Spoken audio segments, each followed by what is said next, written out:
नमस्ते, आप सभी लोगों का बहुत बहुत स्वागत है। आपने ये सेशन ज्वाइन किया, 3 दिन आप बहुत ही ध्यान देकर सारे सेशन सुनेंगे, नोट डाउन करेंगे, सारी चीज़ें याद रखेंगे। इसके लिए आप सभी लोगों का पहले से ही बहुत बहुत धन्यवाद भी।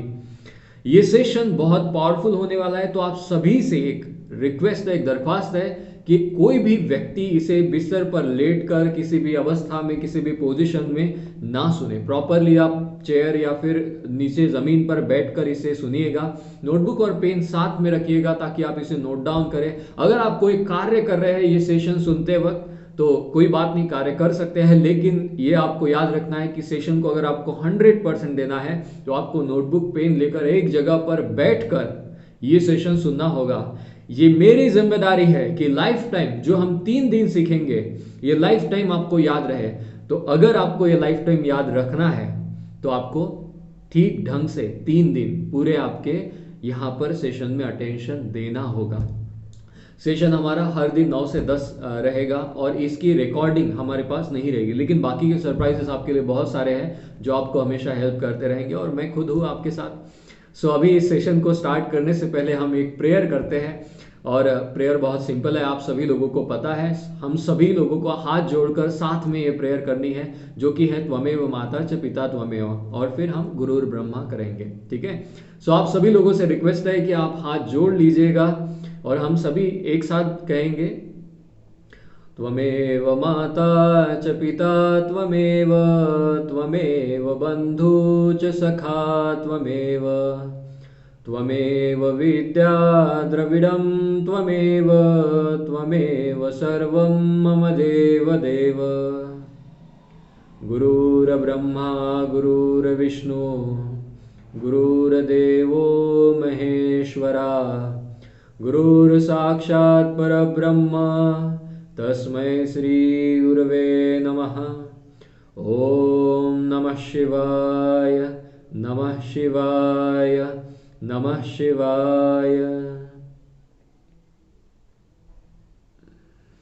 आप सभी लोग आपकी आंखें खोल सकते हैं।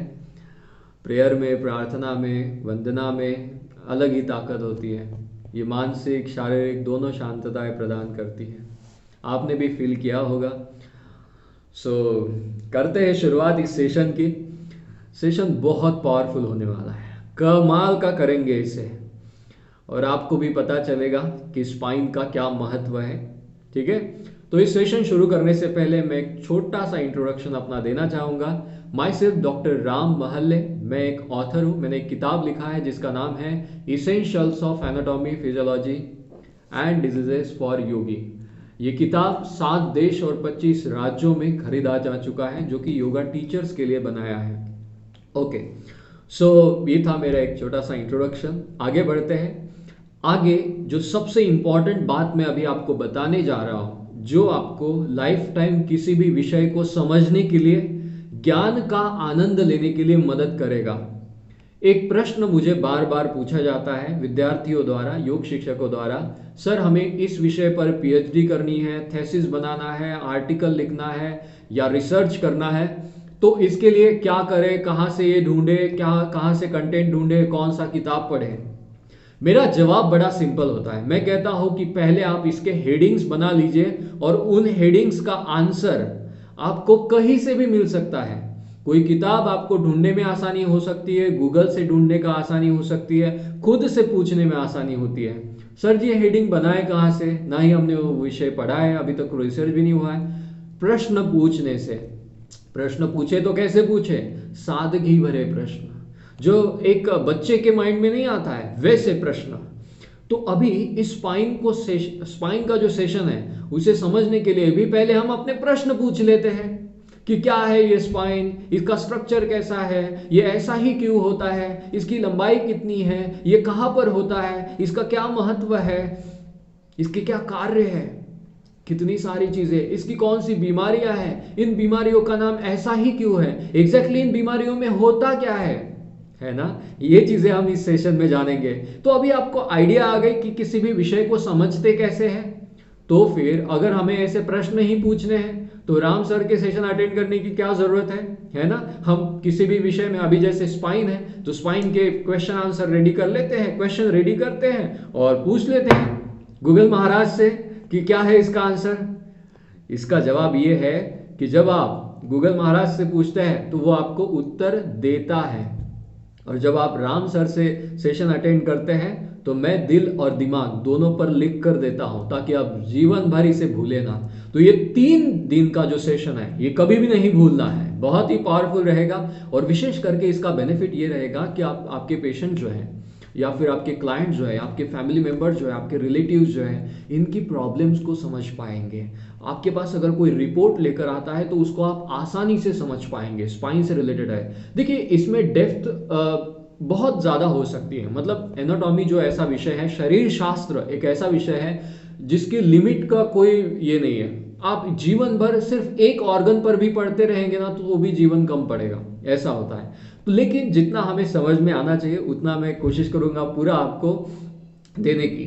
ओके, तो आज हमारे मेहमान हैं ये स्पाइन, ये है वर्टेब्रल कॉलम हमारा। तो 1 बाय 1 टॉपिक को हम स्टार्ट करते हैं। आशा करता हूँ आप रेडी है अभी। तो एक लंबी गहरी सांस ले लीजिएगा और रेडी रहिए स्पाइन से रिलेटेड धड़ाधड़ चीजों को जानने के लिए। 1 मिनट भी आपका वेस्ट नहीं होगा। सारी चीजें प्रॉपरली नोट डाउन करनी है, याद रखनी है, और जब मैं सेशन पढ़ा रहा हूं तब ज्यादा नोट डाउन करने में टाइम भी मत गवाइएगा, शॉर्ट में कर लीजिएगा, क्योंकि इसकी वर्ड बाय वर्ड नोट्स मैं आपको प्रोवाइड करने वाला हूं। जो कि हमारा ग्रुप बना है, जिन लोगों ने भी पे किया है उन सभी लोगों को वो नोट्स भी मिल जाएगी। तो वो नोट्स बहुत आसान भाषा में हिंदी में रहेगी, बहुत ब्यूटीफुल पिक्चर के साथ भी रहेगी। कल आपको इसकी नोट्स भी शेयर हो जाएगी। शुरुआत करते हैं। तो पहला प्रश्न है हमारा, सर जी स्पाइन होता क्या है? So write down what is spine. Spine को वर्टेब्रल कॉलम, रीढ़ की हड्डी, बैकबोन ऐसे अलग अलग नाम है। रीढ़ की हड्डी तो हम हिंदी में कहते हैं, है ना।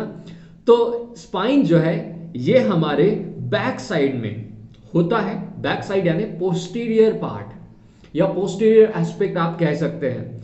आपने कुछ एनाटॉमी के बुक्स में पढ़ा होगा कि पोस्टीरियर एंटीरियर। पोस्टीरियर मतलब पीछे का, एंटीरियर मतलब आगे का, ठीक है। पोस्टीरियर अभी क्या होगा? पार्श्व, पीछे का। ओके, तो ये होता क्या है सर जी, ये तो बताइए। ये एक सेट है। सेट है मतलब एक बंच है जो एक के ऊपर एक सीरीज है, रचे हुए। क्या रचे हैं सर जी? एक हड्डियां है जी, बोन्स है। इन बोन्स को वर्टेब्रा कहा जाता है। इन बोन्स को क्या कहा जाता है? वर्टेब्रा। देखिए जहां पर जरूरत हो मैं आपको ये दिखाऊंगा 3D जो हमारा मॉडल है, लेकिन जहां पर मुझे और डिटेलिंग में समझाना है तो मैं आपको इमेजेस भी शेयर करूंगा, ठीक है। इस लेक्चर के दौरान ही मैं आपको इमेजेस शेयर करूंगा जहां पर आपको प्रॉपरली दिखाई देगा कि कौन सी चीज कहां पर है। ऑलराइट, ठीक है। तो वर्टेब्रल कॉलम क्या है? ये एक हड्डियों का सेट है, एक सीरीज है। ये कहां से शुरू होता है? ये हमारे base of the skull. Skull यानी खोपड़ी। स्कल यानी क्या होता है जी? खोपड़ी। तो यहां पर स्कल का बेस होता है हमारे। तो ये स्कल जो है इसके बेस से आप यहां पर हाथ लगा सकते हैं पीछे, वहां से शुरू होता है और नीचे टेल बोन तक ये होता है। ये टेल बोन है हमारा, है ना। ओके, तो ये टेल बोन तक होता है। यहां पर आप देख सकते हैं ये है हमारे हिप बोन्स। ये जो है ना हिप बोन्स है, पेल्विक बोन भी इसे कहा जाता है। ये हिप गर्डल है, ये जो एरिया है हिप गर्डल है। और ये हमारे बोन्स है, थाई बोन्स, जिसे हम फीमर कहते हैं। तो ये इसका पार्ट नहीं है, ये हमारा वर्टेब्रल कॉलम है जिसके बारे में हमें सीखना है। We starts from base of the skull up to tail bone. Alright, tail bone भी इसका ही पार्ट है, वर्टेब्रल कॉलम का ही पार्ट है, ठीक है। देखिएगा जब मैं बात कर रहा होता हूं तो बीच में मैं स्पेलिंग भी लिखता हूं कि एग्जैक्टली मैं क्या कह रहा हूं। फॉर एग्जांपल वर्टेब्रल कॉलम, तो वर्टेब्रल कॉलम का स्पेलिंग जो है आपको स्क्रीन पर लिखा हुआ, टाइप किया हुआ दिखाई देगा। तो वो थोड़ा ध्यान से देखिएगा। बहुत बार योगा टीचर्स बहुत मिस्टेक करते हैं स्पेलिंग में। वैसे स्पेलिंग का और नाम का इतना महत्व है नहीं, लेकिन अगर आपको इन डेप्थ समझना है तो थोड़ा सा महत्व इसका रहता है। ओके, सो आगे बढ़ते हैं, हमें कंसेप्ट समझना है। तो अभी आपको समझ में आया ना? ऐसा तो नहीं है कि राम सर ने कहा था स्पाइन के बारे में पढ़ा रहे हैं और अभी पढ़ा रहे हैं वर्टेब्रल कॉलम के बारे में। दोनों सेम ही चीजें हैं जी। वर्टेब्रल कॉलम, स्पाइन, रीढ़ की हड्डी, बैकबोन, सेम चीजें हैं, है ना। सर जी ये तो समझ गए, हमने स्पाइनल कॉर्ड के बारे में भी सुना है, क्या वही चीज है? आगे आएंगे उसके ऊपर। वर्टेब्रल कॉलम यानी स्पाइनल कॉर्ड नहीं होता, स्पाइन अलग, स्पाइनल कॉर्ड अलग, ठीक है। ओके, ठीक है। देखिए जो हमारा वर्टेबल कॉलम है ये पार्ट है हमारे स्केलेटल सिस्टम का। सर जी अभी तक हमने ये जो एनाटॉमिकल वर्ड्स है स्पाइन वर्टेबल कॉलम ये अभी तक पढ़ाए नहीं है, आपने और भी एक शब्द डाल दिया नया। एनाटॉमी विषय ही ऐसा है, टर्मिनोलॉजीज ही इसमें ऐसी आ जाती है, क्या करें। तो पढ़ते आगे। स्केलेटल सिस्टम यानी जो कंकाल तंत्र है हमारा, हड्डियों का ढांचा है जिसे हम स्केलेटल सिस्टम कहते हैं, जिसमें हड्डियां मेनली होती है और अदर सपोर्टिंग स्ट्रक्चर्स होते हैं। इसको समझने के लिए दो पार्ट में डिवाइड किया है। एक पार्ट होता है एक्सियल स्केलेटन जिसमें हमारे बॉडी के सेंटर में जितनी हड्डियां हैं ना वो आती है, साइड में इमेजेस भी है उसे भी देख लीजिएगा।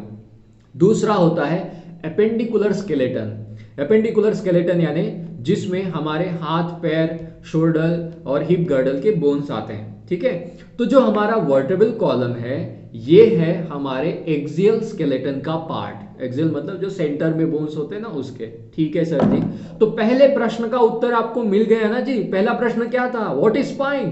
तो स्पाइन एक सीरीज है बोन्स का, एक के ऊपर एक रचे हुए हैं, जिसकी शुरुआत होती है बेस ऑफ द स्कल से जो है लास्ट एंड टेल बोन तक। ओके, ये हमारे स्केलेटल सिस्टम का एक्सियल स्केलेटन का पार्ट है, ठीक है सर जी, समझ गए। देखिए मैं आपको बताऊंगा कि कौन सी चीज 100% याद रखनी है तो उसको स्टार करना है, और मैं ये भी बताऊंगा कि कौन सी चीज आपने याद नहीं भी रखा तो चलेगा, ठीक है।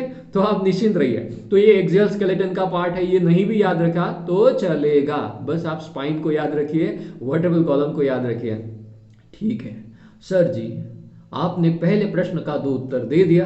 अभी ये भी बताइए कि ये सीरीज ऑफ बोन जो आपने कहा था, ये बोन्स होते क्या है, कैसे होते हैं, दिखते कैसे हैं। तो ये बोन जो है इसका नाम है वर्टेब्रे। एक अगर हड्डी है, जैसे ये आप देख रहे हैं ना, ये सीरीज ऑफ बोन्स है, 1 2 3 4 ऐसे इस तरह से बोन्स हैं। तो ये जो बोन्स है इन्हें वर्टेब्रे कहा जाता है, और एक अगर है तो उसे हम वर्टेब्रा कहते हैं, ठीक है। लास्ट में ई लगा लोगे तो ये अनेक वचन हो जाएगा। तो इसका जवाब जो है ये वर्टेब्रे क्या होता है कैसा होता है, तो इसको हम दूसरे क्वेश्चन से समझते हैं। पहला प्रश्न क्लियर है। दूसरा प्रश्न, इसका स्ट्रक्चर होता कैसे है। वर्टेब्रे क्या होते हैं, और भी कुछ होता है इसके अंदर, यस। तो अभी हम स्पाइन को स्ट्रक्चरली समझते हैं। तो वर्टेब्रे जो है एक के ऊपर एक रचे हुए इरेगुलर बोन है, मतलब इसका शेप ऐसा बता नहीं सकते ये शेप है कैसा, ना ही वो स्क्वायर है, ना ही वो क्यूबिकल है, ना ही वो सर्कुलर है, स्पेरिकल है, बता नहीं सकते, तो हम इरेगुलर बोन कहते हैं जी, ये है ना। ओके, सो ये इरेगुलर जो बोन्स है इसका ये बंच है, ठीक है। इन दो बोन्स के बीच में एक कुशन होता है, इसे हम कहते हैं इंटर वर्टेब्रल डिस्क। मतलब दो वर्टेब्रे के बीच में जो कुशन होता है इसे हम कहते हैं इंटर यानी बीच में, वर्टेब्रल यानी वर्टेब्रा नाम के बीच में डिस्क यानी प्लेट का जैसा जो होता है उसे हम डिस्क कहते हैं। तो ये इंटरवर्टेब्रल डिस्क होती है, ठीक है सर जी। यहां तक तो हमें ये समझ में आया कि वर्टेब्रल कॉलम है, ये हड्डियों से बना है, इन दो हड्डियों के बीच में एक कुशन होता है जिसे आपने कहा इंटरवर्टेब्रल डिस्क। मैंने नहीं कहा, किताबों में लिखा है, उसको मैंने आपको पढ़कर सुनाया भैया, ठीक है। आगे बढ़ते हैं। सर जी थोड़ा दिखा दो ना ये इंटरवर्टेब्रल डिस्क होती कैसे है, दिखती कैसे है, तो मैं आपको दिखा देता हूं। इंटरवर्टेब्रल डिस्क नहीं, वर्टेब्रे में आपको दिखा देता हूं। सो देखिए इस वर्टेब्रे का स्ट्रक्चर अगर आपको 3D में इमेज नहीं दिखाई देती है तो क्या करूंगा मैं इसका आपको इमेज दिखाता हूं, ठीक है। तो ये वर्टेब्रे का स्ट्रक्चर देखिए, इसको स्पाइन होता है ना, देखिए ये के ऊपर एक, और इनके बीच में होती है डिस्क, एक कुशन होता है, इमेज में आप देख सकते हैं। ऑलराइट, ठीक है। वर्टेब्रे का स्ट्रक्चर आपको समझ में आ रहा है, ये होता है वर्टेब्रे का स्ट्रक्चर, एक के ऊपर एक रचे हुए हैं, ठीक है। आप देख रहे हो हर वर्टेब्रे के बीच में एक होल है, इसे फोरामेन कहते हैं, होल है ना, हाँ होल भी है सर जी, देखा हमने। इस होल में से एक चीज पास होती है, एक बंच पास होता है, इसे कहते हैं स्पाइनल कॉर्ड। नर्व्स होती है ना हमारे शरीर में, नर्व्स आपने सुना होगा नर्व्स के बारे में, न्यूरॉन। तो ये नर्व जो है इन वर्टेब्रे के बीच में से पास होती है। अभी वर्टेब्रे हड्डियों के बारे में जान रहे थे, बीच में नर्व्स कहां से आ गई। देखिए हमारी बॉडी में जो भी सेंसेशंस है, जो भी हमारे सेंसेस को पता चलते हैं, जैसे आंखों से हम कुछ देखते हैं, इमेज फॉर्म होती है आंखों में, ब्रेन को कैसे पता चलता है, नर्व्स के द्वारा। हमें किसी ने टच किया, प्रिक किया, कुछ भी हुआ तो तुरंत पता चलता है ना, दर्द होता है। ये जो होता है दर्द, ये पता कैसे चला ब्रेन को, न्यूरॉन्स के द्वारा, नर्व्स के द्वारा। तो ये जो नर्व्स है जो ब्रेन से निकलती है, ये हमारा एक बंच फॉर्म करती है। जैसे धागे नहीं होते, धागों का अगर एक बंच है तो वो न्यूरॉन्स का जो बंच है उसे हम स्पाइनल कॉर्ड कहते हैं। तो ये स्पाइनल कॉर्ड इसके थ्रू आउट पास होता है, ठीक है, इस वर्टेबल कॉलम के थ्रू आउट ये स्पाइनल कॉर्ड जाता है। तो इसका एक मेन फंक्शन वर्टेबल कॉलम का वो भी है कि स्पाइनल कॉर्ड को प्रोटेक्ट करना। आपको पता है एक खास बात, सर जी हमें तो बहुत सी खास बातें पता है वर्टेबल कॉलम से रिलेटेड। जब भी वर्टेबल कॉलम से रिलेटेड कोई प्रॉब्लम होता है ना, जैसे किसी को स्पॉन्डिलाइटिस होता है, स्पॉन्डाइलोसिस होता है, स्लिप डिस्क होता है, तो जो दर्द होता है, प्रॉब्लम होता है पेशेंट को, वो किस वजह से होता है पता है आपको? जो बीच में से स्पाइनल कॉर्ड पास हो रहा है ना, उसको अगर किसी वजह से प्रेशराइज होता है, उसको अगर कोई इरिटेट करता है, तो वो दर्द बड़ा भयंकर होता है, ठीक है। तो उस दर्द की वजह से ज्यादा तकलीफ होती है। स्पाइनल कॉर्ड को अगर कोई चीज इरिटेट करती है तो उस वजह से, समझ में आया? तो स्पाइनल कॉर्ड बहुत इंपॉर्टेंट चीज है, बहुत ही इंपॉर्टेंट। ओके सर जी, थोड़ा सा स्ट्रक्चर को और समझाइए ना। ठीक है, तो मैं आपको थोड़ा सा समराइज करके बताता हूँ, ठीक है। ओके ठीक, अभी है ना, इस सेशन को और अच्छे से समझने के लिए आपके प्रश्न आप कमेंट्स में यहाँ पर लिखिएगा। जो भी आपके प्रश्न हैं, मैं बीच बीच में जो भी आपको पूछूंगा तो आप हाँ ना यस नो बीच में कर लीजिएगा, यूट्यूब के ऊपर आप प्रॉपरली लिखिएगा इसे। ऑलराइट, ठीक है, तो आगे बढ़ते हैं हम। तो नेक्स्ट जो चीज हम जानने वाले हैं, अभी तक जो हमने पढ़ा इसकी समरी, ठीक है, जो अभी तक हमने पढ़ा इसकी समरी। अभी हमने दो सवालों के जवाब जाने। पहला सवाल था कि स्पाइन होता क्या है। तो स्पाइन हमारा एक बैकबोन है, जो कि एक सीरीज है बोन्स की। ओके, दूसरा सवाल था हमारा ये वर्टेब्रल कॉलम या स्पाइन या रीढ़ की हड्डी, इसका स्ट्रक्चर कैसा होता है। तो थोड़ा और जूम करते हैं। तो वर्टेब्रल कॉलम जो है, ये जिन हड्डियों से बना है इन्हें हम वर्टेब्रे कहते हैं। एक अगर है तो उसे वर्टेब्रा कहते हैं। ओके, ये होती कैसे, इरेगुलर शेप की होती है जिसमें बीच में होल होता है, ठीक है। तो ये वर्टेब्रे जो है, इसके बीच में जो होल होता है तो इसके थ्रू आउट कुछ पास होता है, यस, इसे हम स्पाइनल कॉर्ड कहते हैं। स्पाइनल कॉर्ड होता क्या है, ये होता है बंच ऑफ न्यूरॉन्स। न्यूरॉन जो होती है, नर्व जो होती है, इसका एक बंच है, ठीक है। यहां पर मैं आपको और एक दिखाता हूं चीज। ये जो हमारा वर्टेब्रल कॉलम है, इसमें आप देख सकते हैं साइड में जो येलो येलो दिखाई दे रहा है ना, ये न्यूरॉन्स है, स्पाइन से निकल रही है। ये अलग अलग बॉडी पार्ट्स में, अलग अलग बॉडी ऑर्गन्स में जाएगी, है ना।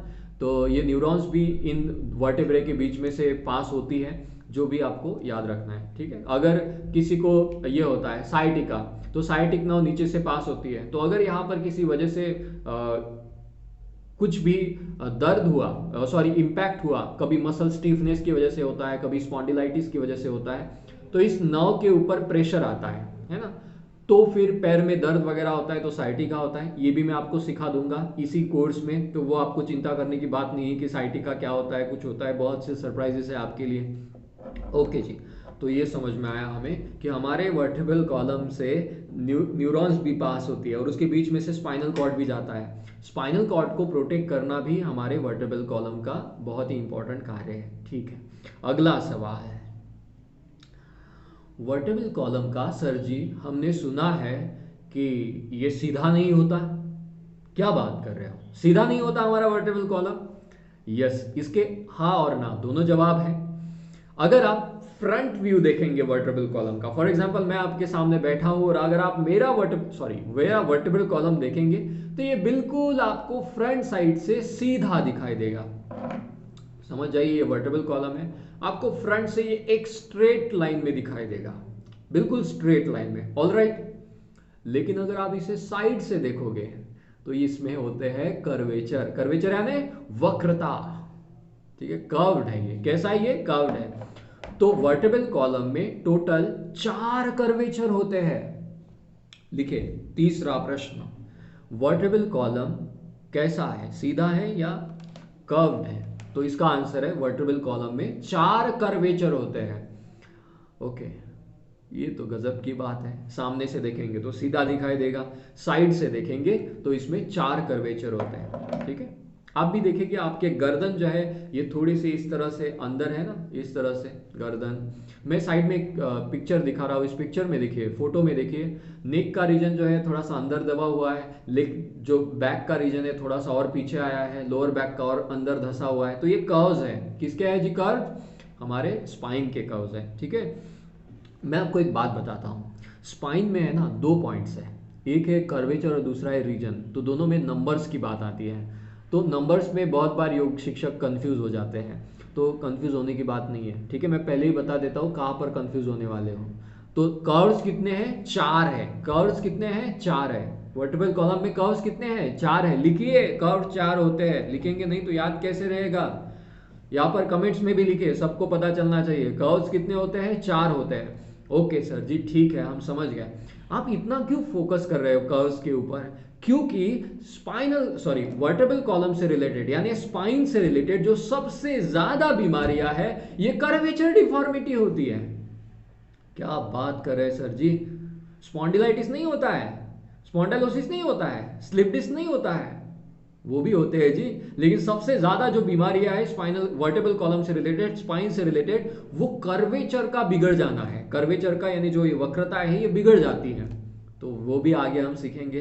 तो कर्वेचर कितने हैं? 4 है, ये पता होना चाहिए हर योग शिक्षक को। उसके अकॉर्डिंग आप आसन को बता सकते हैं, कौन सा आसन इनको करना चाहिए, कौन सा आसन नहीं करना चाहिए। नहीं तो किसी का कर्वेचर है और उसी एंगल से आप आसन करवाएंगे, वो कर्वेचर और बिगड़ जाएगा, उसका बैक पेन और बढ़ेगा, उसका सर्वाइकल पेन और बढ़ेगा। याद रखिएगा जी, कर्वेचर सबसे इंपॉर्टेंट है। तो कितने कर्वेचर है हमारे? 4। किसमें जी? स्पाइन में। ओके, पहला कर्वेचर होता है हमारा सर्वाइकल का, ठीक है। तो मैं नाम भी बताऊंगा, ये सर्वाइकल भी आपने याद नहीं रखा तो चलेगा, बस ये याद रखिए हमारे नेक रीजन में एक कर्वेचर होता है। हर कर्वेचर एक के बाद दूसरा उसके अपोजिट है, ठीक है। जैसे सर्वाइकल का कर्वेचर, उसके बाद आएगा हमारा नीचे चेस्ट रीजन के पीछे जो है ना लोअर बैक का, और फिर से कर्वेचर है, ठीक है। ऑल राइट, आप पिक्चर में देख सकते हैं साइड में। परफेक्ट सर जी, हम समझ गए 4 कर्वेचर हैं। अभी आपको कर्वेचर का अलाइनमेंट भी देखना होगा, कौन सा कर्वेचर किस डायरेक्शन में है, ठीक है। तो वो भी बहुत याद रखना आपको जरूरी है। तो मैं आपसे एक प्रश्न करता हूं जिसका जवाब आपको कमेंट में लिखना है।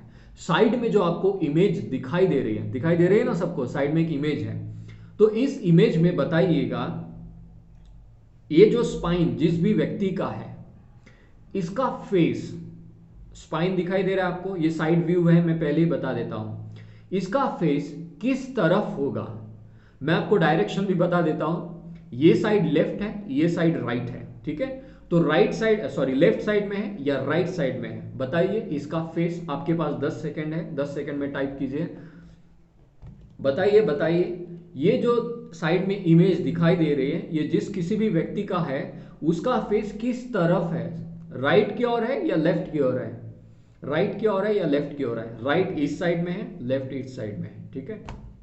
अगर इधर इसका फेस है तो लेफ्ट लिखिए या फिर एल टाइप कीजिए सिंपली, और आपका आंसर राइट है तो आर टाइप कीजिए। ओके, तो इसका जवाब है, इसका फेस, इस व्यक्ति का फेस राइट की ओर है। इस व्यक्ति का फेस किस तरफ है? राइट की ओर है, ठीक है। तो ये थोड़ा सा कर्वेचर को आपको समझना होगा। हो सकता है कुछ लोगों का आंसर गलत आया होगा इस समय, तो वो कर्वेचर को थोड़ा आइडिया से आपका एक सिली मेथड डेवलप करके समझ लीजिएगा कि जो नेक का कर्वेचर है वो इनसाइड होता है ना जी, फ्रंट की ओर ऐसे होता है नेक का कर्वेचर, तो उसी तरफ हमारा ये होगा फेस होगा। ऑलराइट, ठीक है, आगे बढ़ते हैं। नेक्स्ट लिखिएगा, नेक्स्ट पॉइंटर्स। सर जी हमें स्पाइन को तो और अच्छे से समझना है, तो इसमें कुछ हमने सुना है सर्वाइकल, थोरैसिक, ये कुछ नाम हमने सुने, उसको थोड़ा समझाइए ना, बड़ा दिक्कत होता है उन नामों को समझने के लिए। So write down what are the regions of vertebral column. Vertebral column को रीजन्स में डिवाइड किया गया है, भागों में, विभागों में डिवाइड किया गया है। तो ये टोटल 5 रीजन्स है। वर्टेब्रल कॉलम में कितने रीजन्स है जी? 5 रीजन होते हैं, नोट डाउन। सर जी आप हमारी सारी रात खराब कर देंगे, स्पाइन स्पाइन चलता रहेगा रात भर, सपने में भी स्पाइन आएगा। आने दो जी स्पाइन, 3 दिन सपने में भी वर्टेब्रल कॉलम ही आना चाहिए। भूत बनकर आए या भगवान बनकर आए, कुछ भी बनकर आए, पर वर्टेब्रल कॉलम ही आए। है ना। और आज देखिए मेरा ऐसा नहीं होता कि सेशन के बाद आप होमवर्क करो उसे याद करो, नहीं, सेशन में ही याद हो जाना चाहिए। तो साथ में आप लिखेंगे, कमेंट करेंगे, बोलेंगे, वो बोलते रहना चाहिए आपने, तब जाकर वो याद रहेगा, ठीक है। मैंने आपको ये पॉइंटर से पहले बताया था कि वर्टेबल कॉलम को समझने में नंबर्स का बड़ा कंफ्यूजन होता है, क्योंकि यहाँ पर थोड़ा नंबर का भी है आइडिया। तो वर्टेबल कॉलम में कितने कर्वेचर होते हैं? 4 कर्वेचर होते हैं। रीजन कितने होते हैं? 5 रीजन होते हैं। रीजन मतलब विभाग।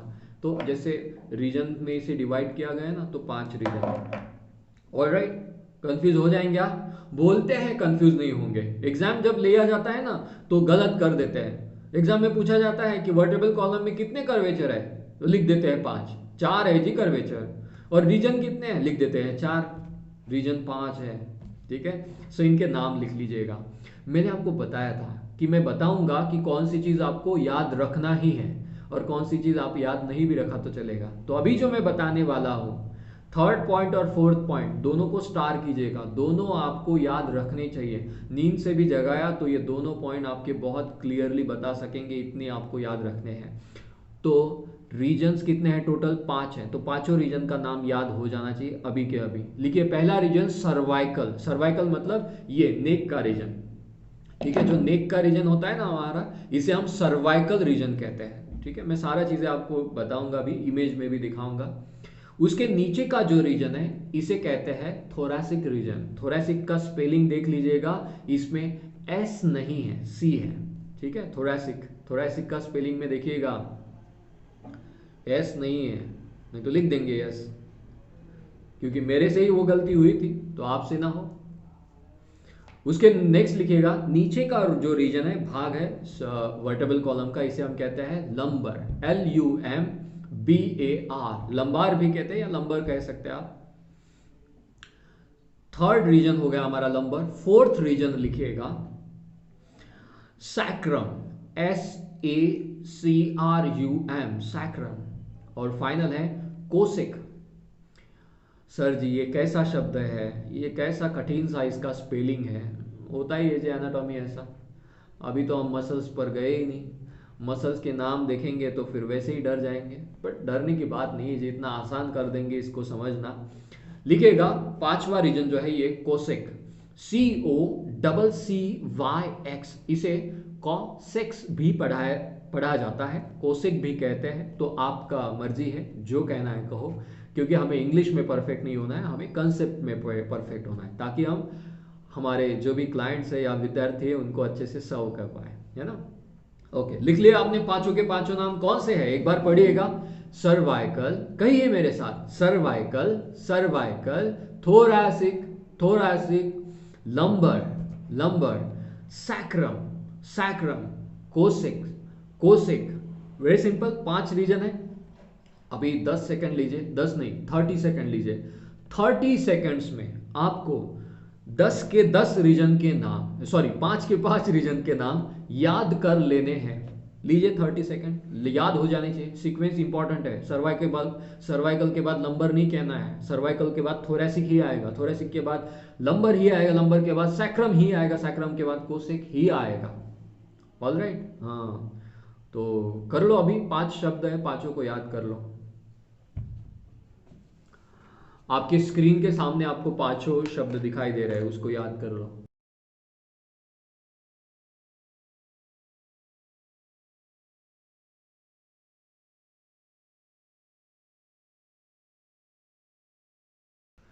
कोई भी पानी वगैरह पीने के लिए नहीं जाएंगे अभी, 1 घंटा कोई पानी नहीं, कोई खाना नहीं, बस सेशन सुनना है, ठीक है। 3 दिन थोड़ा लेट सोइएगा, बाद में हर दिन आप जल्दी सो जाइएगा, ठीक है। आई होप आपने पांचों रीजन के नाम याद कर लिए हैं, ठीक है। सर जी ये विभाग मतलब किसके विभाग है, ये रीजन मतलब किसके विभाग, रीजन है। ये रीजन है वर्टेब्रे के, जो हमने हड्डियों के बारे में जाना था ना, वर्टेब्रा के बारे में। तो जो एक के ऊपर एक रखे हैं, सीरीज जिसकी है, जिससे हमारा वर्टेबल कॉलम बना है। तो देखिए सर्वाइकल में, थोरैसिक में, लंबर और सैक्रम कोसेक में जितने वर्टेब्रे होते हैं, एक के ऊपर एक रची हुई हड्डियां, उनकी संख्या, उनका नंबर सेम होता है, फिक्स होता है, ठीक है। तो हमेशा सर्वाइकल में 7 ही वर्टेब्रे मिलेंगे। थोरैसिक जो कि सबसे बड़ा रीजन है, लॉन्गेस्ट रीजन है हमारे वर्टेब्रल कॉलम का, इसमें टोटल 12 वर्टेब्रे रहते हैं। कितने वर्टेब्रे रहते हैं टोटल? 12 वर्टेब्रे रहते हैं, लिखिएगा 12 वर्टेब्रे। नेक्स्ट जो रीजन है लंबर, इसमें टोटल 5 वर्टेब्रे रहते हैं। सैक्रम में भी 5 और कोसेक में रहते हैं 4 वर्टेब्रे। ऑलराइट, ठीक है। तो लिख लीजिएगा फॉर्मूला। सर्वाइकल में 7 वर्टेब्रे रहते हैं, थोरैसिक में 12 वर्टेब्रे रहते हैं, लंबर में 5 वर्टेब्रे रहते हैं, सैक्रम में 5 वर्टेब्रे रहते हैं और कोसेक में रहते हैं 4 वर्टेब्रे। ठीक है, कोसेक जो रीजन है 4 वर्टेब्रे से बना है। आपके मन में हो सकता है सवाल आ रहे हो सकता है कुछ तारे दिखाई दे रहे हो। डरिएगा मत जी, इतनी बार रिवाइज कर दूंगा कि वो आपके सारे तारे, दिन में जो तारे दिखाई दे रहे हैं, अभी तो रात है, वो भी नहीं दिखेंगे।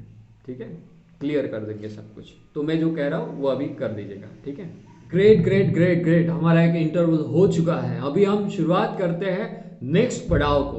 तो एक बार रिवाइज करते हैं। तो हमने अभी जो पॉइंट पढ़ा है ये है रीजन्स ऑफ वर्टेब्रल कॉलम। कितने रीजन है जी टोटल? 5 रीजन है। कर्वेचर 4 होते हैं, रीजन 5 होते हैं। पांचों रीजन के नाम क्या है? Cervical, thoracic, lumbar, sacrum, cosec. कहिए मेरे साथ एक बार फिर से कहिएगा, cervical, thoracic, lumbar, sacrum and cosec. इनके हर रीजन में कितने वर्टेब्रे होते हैं, ये कितनी हड्डियां होती है, ये भी हमने सीख लिया। सर्वाइकल में कितने होते हैं जी बताइए? 7 होते हैं। थोरैसिक में 12 यानी 12 होते हैं।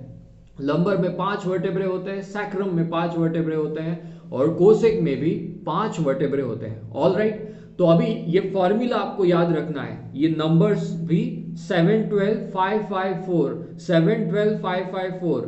तो सर्वाइकल में 7, थोरैसिक में 12, इस तरह से हो गया ना। हाँ सर जी, अभी बहुत बार रिपीट कर लिए। आगे बढ़ते हैं जी। आशा करता हूँ आपने नंबर्स और नाम दोनों याद कर लिए होंगे। तो आगे हम पढ़ते हैं इसे किस तरह से लिखा जाता है। ठीक है, ये लिखावट ये थोड़ा सा है ये जी ऐसा, इतना इसमें डेप्थ में होता ही है, कितना डेप्थ में जाए, है ना। तो इस जो अभी हम पढ़ने वाले हैं उससे आपको थोड़ा सा रिपोर्ट समझने में आसानी होगी। ठीक है, आधा रिपोर्ट, आधा जब आप तीनों सेशन हो जाएंगे तब तक आप सीख लेंगे। जब भी आप रिपोर्ट्स देखते हैं तो उसमें आप लिखा हुआ देखेंगे कि C1, C2, C4, L4, L5 इस तरह से लिखा होता है, S1, S2। इसका मतलब क्या है? तो ये जो रीजन है ना जी, cervical, thoracic, lumbar, sacrum, coccyx, उसको शॉर्ट फॉर्म में लिखा जाता है। तो सर्वाइकल को लिखा जाता है C से, थोरैसिक का अगर है तो उसको लिखा जाएगा T से या TH से, अगर लंबर का है तो L से, सैक्रम का है तो S से। तो इस तरह से उसका जो फर्स्ट लेटर है उसी से उसको लिखा जाता है। जो हमारा सर्वाइकल रीजन है, सर्वाइकल रीजन यानी गर्दन का पार्ट, तो सर्वाइकल रीजन जो है इसमें जो वर्टेब्रे है उसको कैसे आप बताएंगे? C1 यानी पहला वर्टेब्रा, C2 यानी दूसरा, C3 यानी तीसरा, इस तरह से। तो सर्वाइकल में C7 तक रहेगा। 7 है ना जी वर्टेब्रे सर्वाइकल में टोटल, तो C7 तक रहेगा। C1, C2, C3, C4, C5, C6, C7, है ना। तो अगर किसी को C3 और C4 में प्रॉब्लम है, इसका मतलब क्या है कि उनका तीसरा और चौथे नंबर का जो वर्टेब्रे है इसके बीच में कुछ तो भी प्रॉब्लम है ना। ओके, थोरैसिक को भी T1, T2, T3, T4 इस तरह से T12 तक होता है। एक खास बात पता है आपको, बहुत बार इसमें कंफ्यूजन हो जाता है, मिस्टेक हो जाती है। जब सर्वाइकल के 7 खत्म होते हैं ना, उसके बाद थोरैसिक का पहला चालू होता है।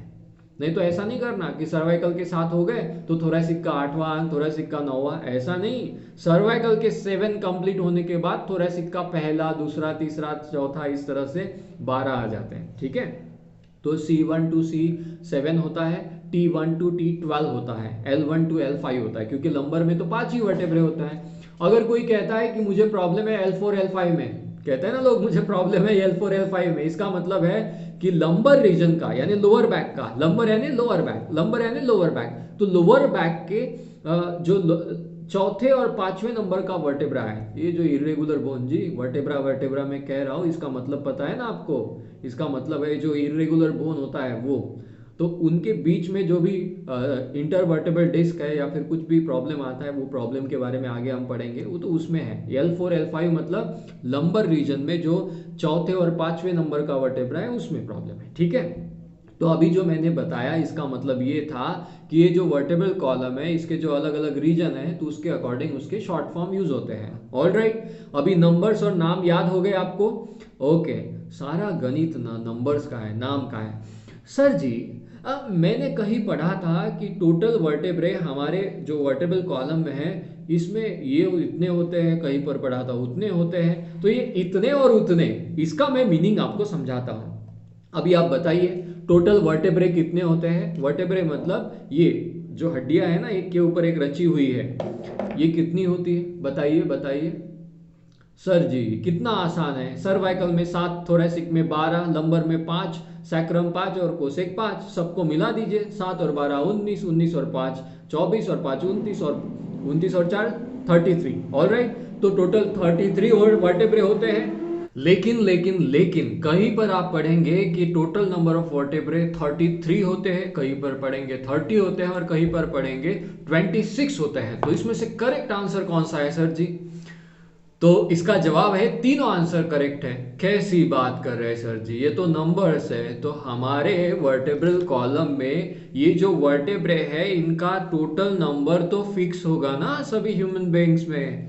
तो देखिए इसका उस उत्तर जो है, इसका आंसर है कि ये जो नंबर्स है ये फ्यूजन की वजह से अलग होते हैं। सर जी ये समझा ही दीजिए कि ये क्या होता है फ्यूजन। अगर आप एक छोटे बेबी को कंसिडर करते हैं, फॉर एग्जांपल एक न्यू बॉर्न है, एक छोटा सा बेबी है, उसके बॉडी में 270 से भी ज्यादा बोन्स होते हैं।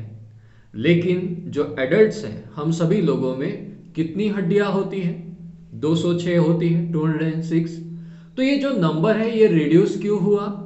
जैसे जैसे हमारी उम्र होने लगती है, वैसे बचपन में ही हो जाता है, तो जो छोटे छोटे बोन्स होते हैं ये एक दूसरे के साथ फ्यूज हो जाते हैं और बड़े बन जाते हैं। इस कारण से जो छोटे बोन्स हो गए वो एक दूसरे के साथ फ्यूज हो गए तो एक हो गए, नंबर कम हो गया। इसीलिए हड्डियों के नंबर जो है ये कम होने लगते हैं। ऑलराइट, समझ में आया आपको? तो अभी आते हैं हमारे स्पाइन के ऊपर। तो जो हमारा वर्टेब्रल कॉलम है इसका अगर आप सबसे लास्ट का पार्ट देखोगे, ये क्या है? कोसेक। इसमें कितने वर्टेब्रे होते हैं? टोटल 4 वर्टेब्रे से मिलकर ये बनता है। तो बचपन में ये 4 ही होते हैं, इसी कारण से ये 33 वर्टेब्रे होते हैं। मतलब जो छोटे बच्चे हैं, एकदम छोटे बेबी, इनमें आप देखेंगे तो टोटल 33 वर्टेब्रे हैं। लेकिन जैसे जैसे बड़े होने लगते हैं तो ये फ्यूज होने लगते हैं छोटे छोटे वर्टेब्रे और पूरा कोसेक एक ही बोन बन जाता है। मतलब अगर आप एक छोटा सा ये बोन देखोगे, छोटा सा, ये है टेल बोन हमारा जिसे हम कोसेक कहते हैं, बिल्कुल छोटा सा है। तो ये बना है 4 वर्टेब्रे से, यहाँ पर दिखाई भी नहीं देता क्योंकि फ्यूज हो गए ना, तो ये एक सिंगल हड्डी बन जाती है।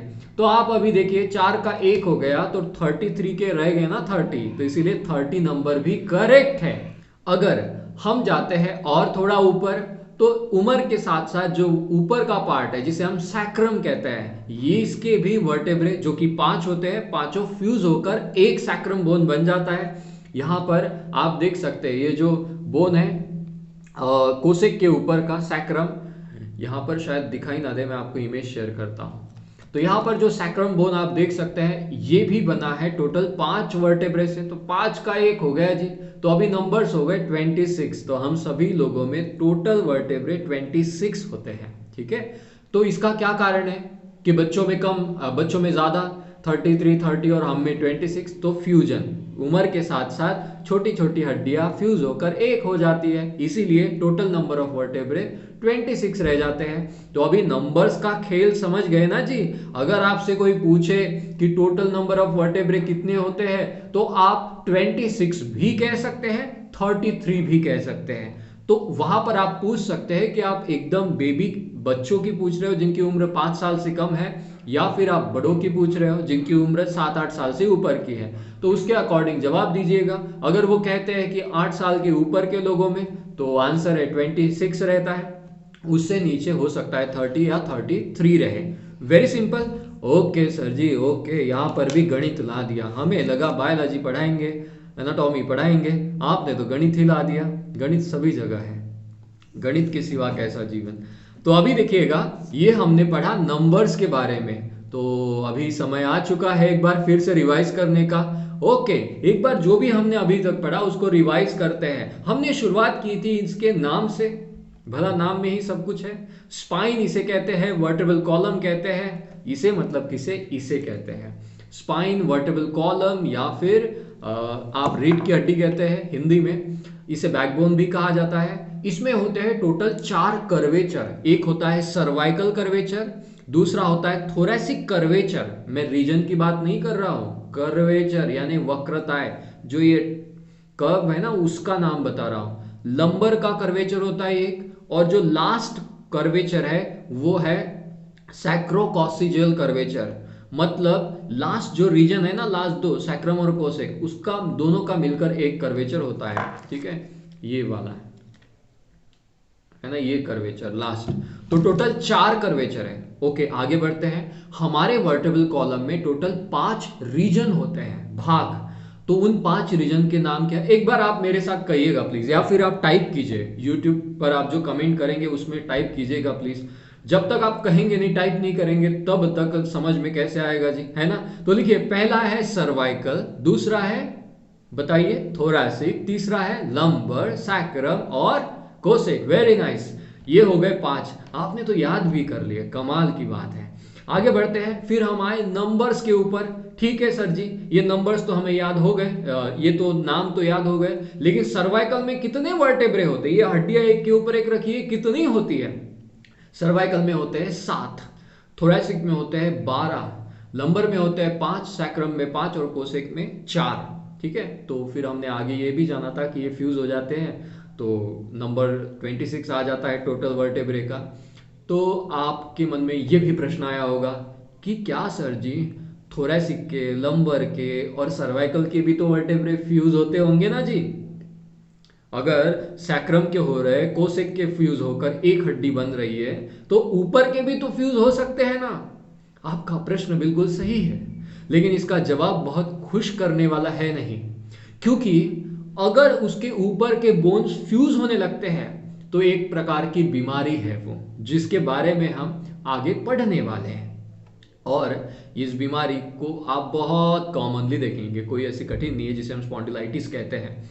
तो ये बीमारी है, इसका मतलब है कि ये ऊपर के वर्टेब्रे फ्यूज नहीं होते हैं। अगर हो जाते हैं तो प्रॉब्लम क्रिएट करते हैं, तो आगे पढ़ेंगे हम, थर्ड सेशन में वो भी पढ़ेंगे। ठीक है, ओके जी, आगे बढ़ते हैं। सर जी, नंबर्स के बारे में हो गया, अभी आपने रीजन्स के बारे में बताया, ठीक है, हमने वर्टेब्रल कॉलम थोड़ा थोड़ा समझ में आ रहा है। आगे आगे बढ़ते हैं। एक इंटरेस्टिंग बात बताने की रह गई, मैं आपको बताता हूँ।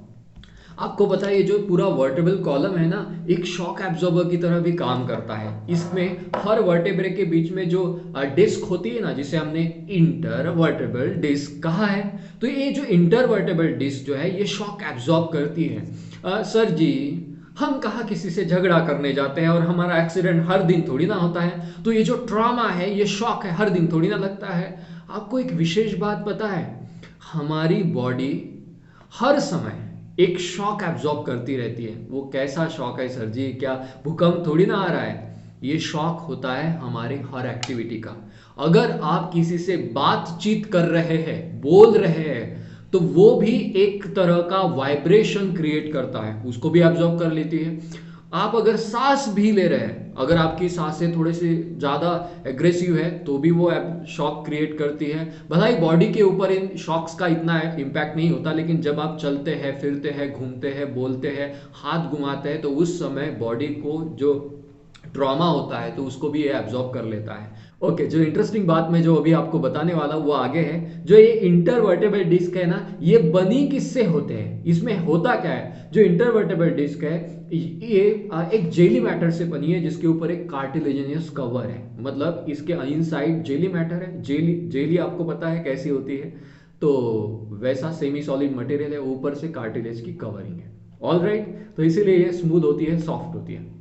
आगे बढ़ते हैं। थैंक यू सो मच, आप अभी तक जुड़े हैं और आप लिख भी रहे हैं, नोट भी कर रहे हैं। शॉर्ट फॉर्म में नोट कीजिएगा, ठीक है। अगर पानी वानी की प्यास लगी है तो मत पीजिएगा, अभी रुकिए, थोड़ी देर में हमारा क्लास खत्म हो जाएगा। ठीक है, पी लीजिए पानी 10 सेकंड में। सर जी आप भी ना 10 सेकंड में तो पानी ला भी नहीं सकते। ओके, आप योगी है, सोच लीजिए पानी पी रहे करके। नेक्स्ट चीज जो हमें जाननी है बड़ी इंटरेस्टिंग है। ये जो चीज है इसे हम कहते हैं possible movements of vertebral column. Movements है ना, मेरा one of the most favourite part होता है। स्केलेटल सिस्टम का मेन जो काम है वो मूवमेंट्स का ही है, सपोर्ट के अलावा मूवमेंट्स का ही है ना। तो लिखिएगा possible movements of vertebral column, possible movements of vertebral column. ये पॉइंट बहुत ध्यान से सुनना है, जो भी मैं आपको बताऊंगा इसका हर पॉइंट नोट कर लेना है शॉर्ट फॉर्म में। पहली लाइन नोट कीजिए, जो भी बोन्स है जहां पर जॉइंट होता है वहीं से मूवमेंट होती है। मूवमेंट कहां से होती है जी? जॉइंट से होती है। तो आप सोचिए वर्टेब्रल कॉलम में कहीं पर जॉइंट्स है, जॉइंट्स ही जॉइंट्स है, हर वर्टेब्रे के बीच में जॉइंट है, ठीक है। तो पूरा वर्टेब्रल कॉलम जो है इसमें जितने भी वर्टेब्रे हैं सेपरेटेड तो उसमें एक जॉइंट है, ऑल राइट। तो पूरे वर्टेब्रल कॉलम में मूवमेंट हो सकती है, पॉसिबिलिटी है, ऑल राइट, ठीक है, समझ में आया। ये तो समझ गया हम कि मूवमेंट हमेशा जॉइंट से होती है। फॉर एग्जांपल मुझे हैंड की मूवमेंट करनी है, या तो यहां से होगी या फिर यहां से होगी, ऑल राइट। तो मूवमेंट हमेशा सिर्फ जॉइंट से होती है जहां पर दो जो बोन जो है जुड़ कर आते हैं। कुछ जॉइंट्स ऐसे भी होते हैं जिसमें मूवमेंट पॉसिबल नहीं होती, जैसे हमारे स्कल में सूचर्स है तो वहां पर बोन्स की मूवमेंट नहीं होती। ओके, तो अभी स्पाइन की टोटल 4 मूवमेंट पॉसिबल है। राइट डाउन, हमारे स्पाइन की टोटल 4 मूवमेंट पॉसिबल है। पहली मूवमेंट फ्लेक्शन, जिसे आगे झुकना कहते हैं, आगे झुकने को हम फ्लेक्शन कहते हैं, FLEXION, फ्लेक्शन। लिखा आपने, all right, very nice. Forward bending किसी भी तरीके की आप करें इसे हम फ्लेक्शन कहते हैं। आप नेक को बेंड करें, सर्वाइकल फ्लेक्शन हो गया। आप आगे झुकिए तो ये फ्लेक्शन हो गया, front bending. Back side bending करते हैं तो उसे हम स्पाइनल एक्सटेंशन कहते हैं। क्या कहते हैं जी? Spinal extension. जब आप आगे झुकते हैं तो यह स्पाइनल फ्लेक्शन हुआ, बैक बेंडिंग करते हैं तो स्पाइनल एक्सटेंशन हुआ। लिख लिया ना आपने? हाँ, बड़ा सिंपल है। पता नहीं मुझे इसमें ज़्यादातर स्टूडेंट कंफ्यूज क्यों होते हैं। इतना सिंपल भाषा में मैंने समझ बताया कि आगे झुकते हैं तो फ्लेक्शन कहते हैं, कैसे भी झुके, चाहे गर्दन झुका है आगे आप झुकिए तो वो फ्लेक्शन होगा, और जब आप पीछे झुकते हैं तो ये एक्सटेंशन होता है, स्पाइनल एक्सटेंशन। फिर भी कुछ लोगों में कंफ्यूज, दो ही तो शब्द है, पीछे झुकना आगे झुकना, इसमें काहे का कंफ्यूजन? आगे झुकना है फ्लेक्शन, पीछे झुकना है एक्सटेंशन। कभी कभी डांटना भी पड़ता है आपको, तो ये डांट भी जरूरी है। तो 2 मूवमेंट हो गए, फ्लेक्शन एंड एक्सटेंशन, स्पेलिंग देख लीजिएगा। अभी और 2 मूवमेंट बाकी हैं। स्पाइन, देखिए हम साइड में भी झुक सकते हैं, हम साइड में भी झुक सकते हैं, तो इसे कहते हैं लैटरल फ्लेक्शन। लैटरल यानी साइड में, LATERAL, लैटरल फ्लेक्शन यानी साइड में झुकना। तो राइट और लेफ्ट दोनों साइड झुक सकते हैं तो वो लैटरल फ्लेक्शन ही हो गया, lateral flexion of spine, lateral flexion of spine. तीसरी मूवमेंट हो गई, सामने झुकना, पीछे झुकना, साइड में झुकना। एक चौथी मूवमेंट बड़ी इंटरेस्टिंग है, हम इस तरह से मुड़ते हैं, है ना, ट्विस्टिंग करते हैं, रोटेशन कहते हैं, तो इसे कहते हैं स्पाइनल रोटेशन, है ना। वक्रासन वगैरह आपने किया होगा तो उसमें हम स्पाइन का रोटेशन करते हैं, उसमें हम स्पाइन का रोटेशन करते हैं, स्पाइनल रोटेशन, ऑल राइट। तो ये हो गए 4 मूवमेंट। एक बहुत ही इंटरेस्टिंग वाक्य लिखे, नोट कीजिएगा। कभी भी किसी भी मूवमेंट को जब आप दर्शाते हैं तो जॉइंट के नाम को दर्शाए बिना वो मूवमेंट अधूरी है, वो मूवमेंट ही नहीं कहलाती, वो बस ऐसा ही कुछ आपने लिख दिया। तो जब भी आप मूवमेंट के बारे में बताते हैं, फ्लेक्शन हो रहा है, एक्सटेंशन हो रहा है, उसके आगे या पहले बताना है कि किस जॉइंट से हो रहा है, किसका मूवमेंट हो रहा है भैया। तो जब भी आप कहते हैं, जैसे किसी को आप बता रहे हैं कि फ्लेक्स करो, फ्लेक्शन करो, वो क्या समझेगा? मुझे हैंड फ्लेक्स करना है, स्पाइन फ्लेक्स करना है, आपको क्या कहना है? स्पाइनल फ्लेक्शन करो, तो उसको समझ में आएगा कि आगे झुकना है। आप सर्वाइकल फ्लेक्शन भी कह सकते हैं, तो उसका मतलब है कि गर्दन सामने झुकाना है। सर्वाइकल एक्सटेंशन मतलब गर्दन पीछे झुकाना है। ऑलराइट, तो जब भी आप फ्लेक्शन कहते हैं उसके आगे लिखना है आपको, या फिर पहले स्पाइनल फ्लेक्शन, है ना। तो स्पाइन की 4 मूवमेंट कौन सी है? Spinal flexion, spinal extension, lateral flexion of spine. तो इधर भी फ्लेक्शन है, इधर भी फ्लेक्शन है, नहीं तो इधर फ्लेक्शन इधर एक्सटेंशन करोगे, ऐसा नहीं है। तीसरा वर्ड क्या है? Lateral flexion. चौथा है स्पाइनल रोटेशन, चौथा है स्पाइनल रोटेशन। अगर मैंने क्विज ली और किसी से पूछा कि स्पाइन की 4 मूवमेंट बताओ, और उसमें अगर किसी ने लिखा फ्लेक्शन, एक्सटेंशन, लैटरल फ्लेक्शन और रोटेशन, मैं गलत दे दूंगा। उसके आगे स्पाइन लिखना है। राम सर की क्लास में परफेक्शन चाहिए भैया, ऐसा नहीं चलेगा कुछ भी कह दिया, आधा अधूरा एजुकेशन नहीं चाहिए, प्रॉपरली सारी चीजें लिखनी होगी। ऑलराइट, ठीक है सर जी, हमने चारों मूवमेंट को सीख लिया। अभी आपका बहुत ही इंपॉर्टेंट टास्क आपको देता हूं। आज और कल जब भी आपको समय मिले 15 मिनट का होमवर्क दे रहा हूं, सिर्फ 15 मिनट का, मैं कभी भी उससे बड़ा होमवर्क नहीं देता। 15 मिनट के होमवर्क में आपको करना क्या है? आपको लिखना है, कॉलम्स बनाने हैं। पहले कॉलम में लिखिएगा नेम ऑफ मूवमेंट, दूसरे कॉलम में लिखिएगा नेम ऑफ आसना। 2 ही कॉलम बनेंगे। तो पहला कॉलम में लिखिएगा स्पाइनल फ्लेक्शन, मूवमेंट का नाम है स्पाइनल फ्लेक्शन। उसके दूसरे कॉलम में आपको 5 आसन के नाम लिखने हैं जिसमें स्पाइन का फ्लेक्शन होता है। जैसे पाद पश्चिमोत्तानासन, स्पाइन का फ्लेक्शन हो रहा है, आप आगे झुक रहे हैं। दूसरा आसन का नाम लिखे, तीसरे 5, ऐसे 5 आसन के नाम लिखिएगा। हो सके तो अलग अलग पोजीशन के आसन, जैसे standing, sitting, sleeping, prone, supine position, ऐसे लिख सकते हैं। ऑलराइट, तो समझ में आया। फिर दूसरा नंबर डालना है, लिखना है स्पाइनल एक्सटेंशन। तो उसके आगे दूसरे कॉलम में आपको लिखना है नाम आसनों का जिसमें स्पाइन का एक्सटेंशन होता है। एक्सटेंशन मतलब जिसमें पीछे झुका जाता है। जैसे उष्ट्रासन एक उदाहरण हो गया ना, जो मैं उदाहरण बता रहा हूं वो मत लिखना, नहीं तो वही लिख देंगे, फिर आपका क्या होमवर्क कम हो जाएगा। कम ही बताया आपको होमवर्क, 15 मिनट में हो जाएगा। तीसरा मूवमेंट लिखिएगा spinal lateral flexion, lateral flexion of spine. तो उसमें उन आसनों के नाम लिखिए जिसमें हम साइड में झुकते हैं, जिसमें हम साइड में झुकते हैं। चौथा पॉइंट स्पाइनल रोटेशन, जिसमें हम रोटेट करते हैं, ट्विस्ट करते हैं। तो उन आसनों के 5 आसनों के नाम लिखने हैं। टोटल कितने आसन हो जाएंगे? 20। टोटल कितने आसन हो जाएंगे? 20। तो 20 आसनों के नाम आपके लिख लेने चाहिए, ठीक है। तो ये आपका कल का होमवर्क है। कल आपको होमवर्क शेयर करना है। कहाँ पर शेयर करेंगे?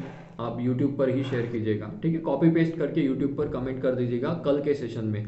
मैं कल शुरुआत में ही पूछूंगा किन किन लोगों ने होमवर्क किया है, तो उनको वहाँ पर कमेंट करनी है उसी सेशन के दौरान कि हमने ये होमवर्क में लिखा है। तो उस मूवमेंट का नाम और वो आगे 5 आसन के नाम, मूवमेंट का नाम, 5 आसन के नाम कॉपी पेस्ट करके लिख देना है। ऑलराइट, समझ में आ गया है ना जी? यस, ओके, आगे बढ़ते हैं। एक बार लंबी गहरी सांस लीजिएगा। जब जो अभी तक आपने पढ़ा है, सीखा है, ये कोई कम बात नहीं है। इतने सारे वर्ड्स को याद रखना बड़ी कमाल की बात है। जो आप याद रख रहे हैं, तो ऐसी ही कृपा बनाए रखिएगा और याद रखिएगा, ठीक है। ये था पॉसिबल मूवमेंट्स के बारे में। अभी मैं चाहता हूँ कि हम एक थोड़ी सी एक्टिविटी करें। तो मैं आपको कुछ क्वेश्चन पूछूंगा जिसका जवाब आपको देना है, ठीक है। ओके, तो एक इंस्ट्रक्शन आपको देता हूँ। जो भी ग्रुप में जुड़े हैं लोग, ग्रुप में किसी भी मेंबर को मैसेज मत कीजिएगा, ठीक है। आज ही मुझे किसी ने बताया कि कोई मेंबर से मैसेज कर रहे हैं उनको, ऐसा गलती मत कीजिएगा, ठीक है। आप सभी योग मार्ग पर है, किसी भी ग्रुप मेंबर को मैसेज नहीं करना है। बहुत ही प्राइवेट हमने उसे रखा है, बहुत ही टिपिकल रखा है। सबकी सुरक्षा करना, सबका जो प्राइवेसी है उसको मेंटेन करना, ये हमारा काम है। अदरवाइज मैं इसे कह सकता था कि आप ऐप डाउनलोड कर लो, ऐसा कर लो, वैसा कर लो, और उस पर ही सेशन कराते हैं। ऐसा मैंने नहीं किया, आसान रखा सारी चीज़ों को, इसलिए क्योंकि आपको दिक्कत ना हो। लेकिन अगर आप ऐसी गलती करेंगे तो कैसे होगा, है ना। ओके, आगे बढ़ते हैं। कितना पॉइंट समझा है अभी तक। तो टास्क है आपके लिए, एक फिर से क्वेश्चन है। मैं आपको साइड में इमेज दिखा रहा हूँ, ये वर्टेबल कॉलम की है, किसी व्यक्ति की। तो बताइए इसका फेस राइट की ओर है या लेफ्ट की ओर है? इसका फेस राइट की ओर है या लेफ्ट की ओर है? ठीक है, आपको 10 सेकंड देता हूं मैं, 5 सेकंड। 1 2 3 4 5। इसका जवाब है, इसका ना तो फेस राइट की ओर है ना ही लेफ्ट की ओर है, इसका फेस है फ्रंट की ओर। सर जी ये कैसा प्रश्न था, ऑप्शन था ही नहीं, आउट ऑफ सिलेबस पूछ लिया है ना। स्पाइन का देखिएगा कि कैसी पोजीशन होती है स्पाइन। ये प्रश्न मैंने इसलिए पूछा वो पॉइंट रिवाइज करने के लिए जिसमें आपको बताया था कि स्पाइन को फ्रंट से देखोगे तो बिल्कुल स्ट्रेट दिखाई देगा, स्पाइन को साइड से देखोगे तो कर्व कर्व दिखाई देंगे, 4 कर्वेचर दिखाई देते हैं ना जी। इसके लिए अभी नेक्स्ट क्वेश्चन है मेरा, ये थोड़ा आपके लिए होमवर्क, मतलब ये जो क्वेश्चन है थोड़ा कठिन हो सकता है, लेकिन मुझे बताइए अगर मैं वर्टेब्रे को काउंट करता हूं 1 2 3 4 5 ऐसा, तो मुझे बताइए 10वें नंबर का वर्टेब्रे किस रीजन में आएगा। सर्वाइकल, थोरैसिक, लंबर, सैक्रम और कोसेक, 5 रीजन में से किस रीजन में 10वें नंबर का वर्टेब्रे आएगा। टिक टिक 1, टिक टिक 2, टिक टिक 3, टिक टिक 4, टिक टिक 5। तो 10वें नंबर का वर्टेब्रा चलिए ढूंढते हैं। तो पहले 7 तो सर्वाइकल में आ गए, तो आपने कहा सर जी 10वें नंबर का तो सर्वाइकल में नहीं आएगा। फिर 8वें नंबर से थोरैसिक स्टार्ट होता है, तो 8वें नंबर से लेकर आगे 12 जो काउंट करेंगे आप टोटल, तो वो थोरैसिक में आएगा।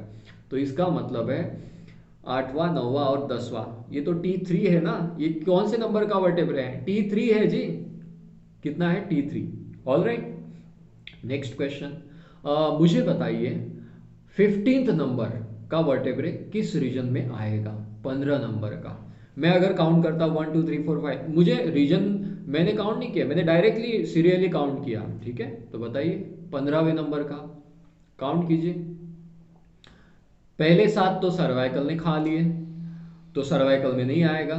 अभी आगे बढ़ते हैं, तो आप मुझे बताइए थोरैसिक कौन से नंबर के वर्टेब्रे से कौन से नंबर के वर्टेब्रे तक होता है। 12 तो होते हैं टोटल इसमें, 7 और 12 19, मतलब 19 नंबर के वर्टेब्रे तक थोरैसिक रीजन होता है। मैंने कौन से नंबर का पूछा, 15वें, यानी इसका आंसर है थोरैसिक रीजन में होगा। नेक्स्ट क्वेश्चन है मेरा, ध्यान से सुनिएगा, 20वें नंबर का वर्टेब्रा किस रीजन में होगा। 20वें नंबर का सोचिए सोचिए, ऐसा नहीं है याद रख रहे आप किसी के राह देख रहे हैं कि कोई आंसर देगा फिर हम उसको ही कॉपी कर लेंगे। ये प्रश्न पूछने का जो उद्देश्य है ये है कि आप रिकॉल करें that recalling is really very important. जब आप सोचते हैं तो वही सबसे इंपॉर्टेंट है।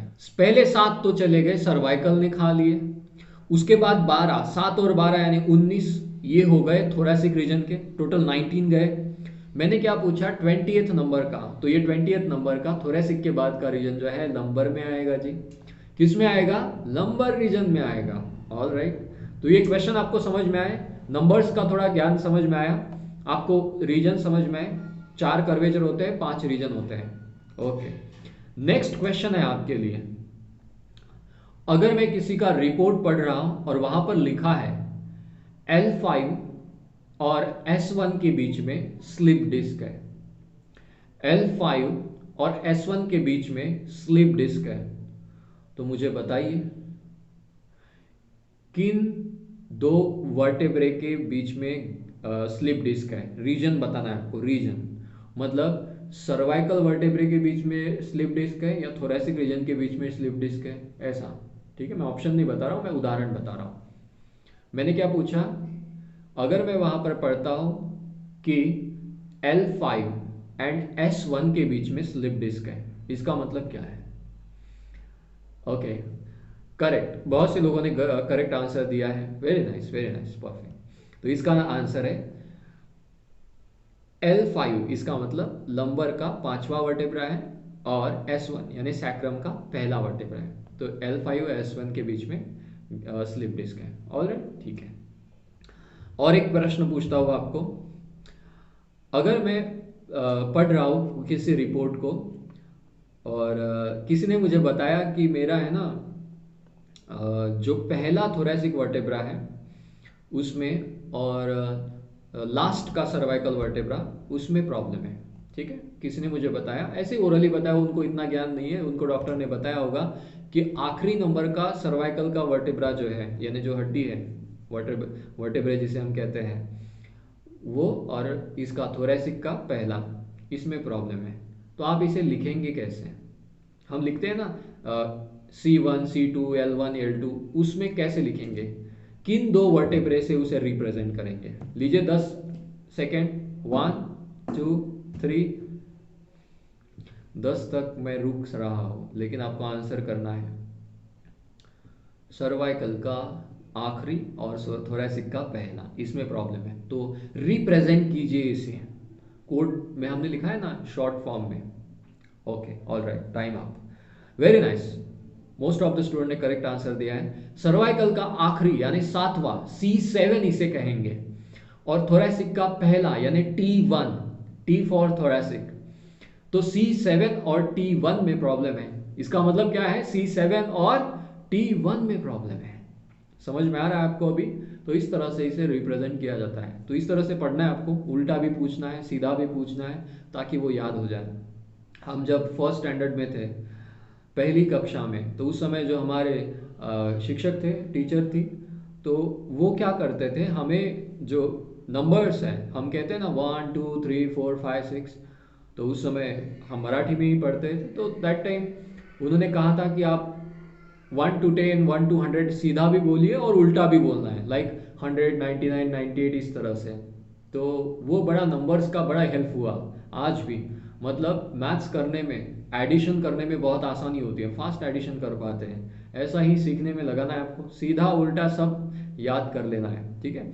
और ज़्यादा रट्टा मारने की बात नहीं है, मैं आपको बताता हूँ। अगर पूरे 3 दिन के सेशन को अगर हम समराइज करें ना, तो खाली एक पेज होगा, एक पैराग्राफ ही होगा जिसको आपको याद करना है, सारे वर्ड्स को अगर कंबाइन करें तो, ठीक है। Okay, all right. तो ये था हमारा आज का सेशन। तो आज के सेशन में जो भी हमने पढ़ा उसका थोड़ा सा चिंतन कीजिएगा।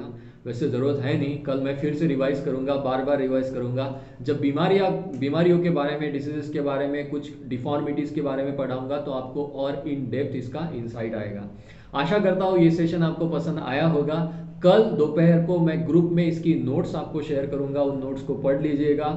और हाँ, एक और सरप्राइज आपके लिए है जो खास बनाया है, जो मेरे बहुत दिल के करीब है। मैंने सारी पूरी एनाटॉमी के ऊपर छोटे छोटे वीडियोस बनाए, हर टॉपिक के ऊपर, जैसे स्पाइन के ऊपर कुछ वीडियोस बनाए, जिसमें बहुत अच्छे ढंग से समझाया है कि स्पाइन क्या होता है। शॉर्ट वीडियोस में कभी कभी होता है ना, हम 1 घंटे का सेशन नहीं देख पाते हैं, उसमें साइड में बहुत ही अच्छे एडिटेड पिक्स भी है, बहुत अच्छे क्वालिटी का है, HD क्वालिटी का।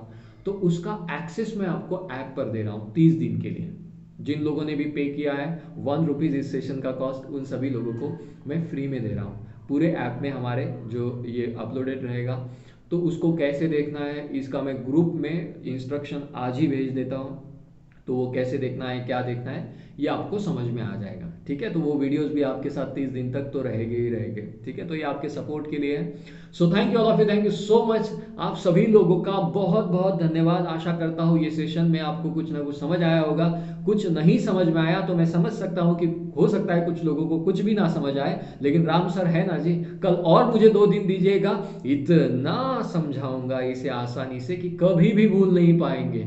हर एक की जबान पर इतना आसानी से ये रहेगा।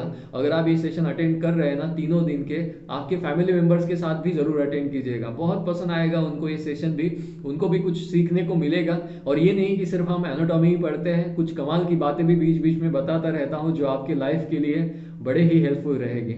आप सभी लोगों का विशेष धन्यवाद ये सेशन अटेंड करने के लिए। आप खुश रहिए, मुस्कुराते रहिए। Thank you so much of you, thanks a lot.